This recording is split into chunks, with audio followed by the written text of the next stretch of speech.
Some of you may have heard of a government agency called Fema, the Federal Emergency Management Authority. This federal organization is best known as the people that show up after a flood or some other major catastrophe with the big federal checkbook to dole out funds for people to try and rebuild their lives after the devastation just swept through their town.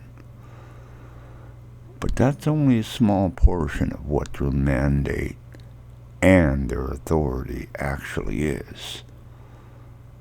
They have fully manned camps scattered across the country for resettlement and detainment.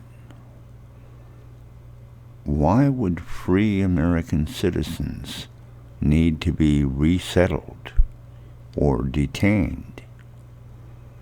Well, this video may help to answer those very questions. The following video details the contents of a Department of Defense document entitled Internment and Resettlement Operations, also known as FM 3-39.40.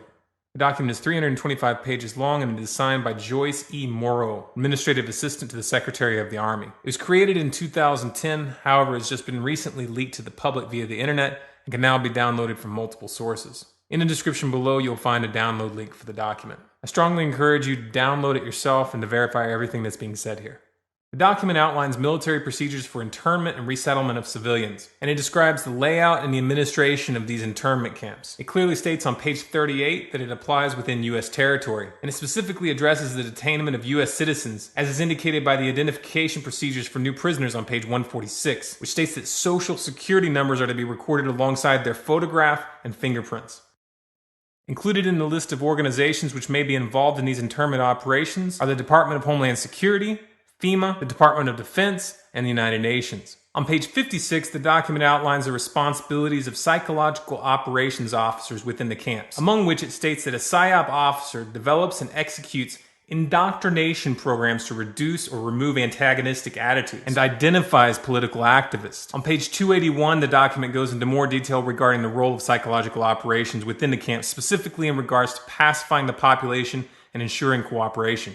On page 238, it gives the conditions for the use of deadly force in such camps. Among the justifications for lethal force, it includes to terminate an active escape attempt. That point right there should make it clear that these camps are not benevolent disaster relief type facilities. On page 244, the document calls for the use of snipers during riots to, quote, scan a crowd and identify agitators and riot leaders for apprehension and fire lethal rounds if warranted.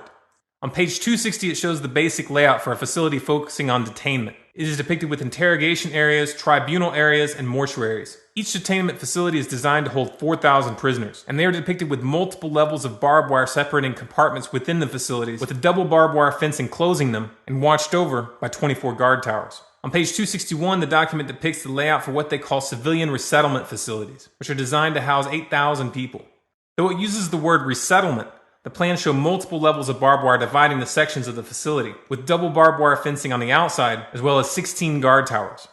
On page 262, the layout for facilities designed for what they call non-compliant prisoners is shown. These camps are designed to hold up to 300 prisoners, they have 3 interrogation centers, and are guarded by 13 guard towers. Now, if there's any question whether these plans are active or just theoretical, this should be settled by the fact that the U.S. Army has been running ads for job positions in these camps since 2009, and apparently, they're still hiring. Once again, if you look in the description, you'll find all the links you need to verify this information. It's important to note here that this document was created in 2010, which was under the Obama administration, and it predates the NDAA of 2012, which authorized military detainment of U.S. citizens. This clearly shows a long-term agenda at work. If you believe that this is important information for people to know about, then please share this video with as many people as you can. Share it on Facebook and on Twitter. Send it in emails to friends and family. Especially send it to anyone you know within the police and military. A smart strategy would be to download the PDF yourself and email it to people as an attachment with a link to this video so that they know how to navigate the document.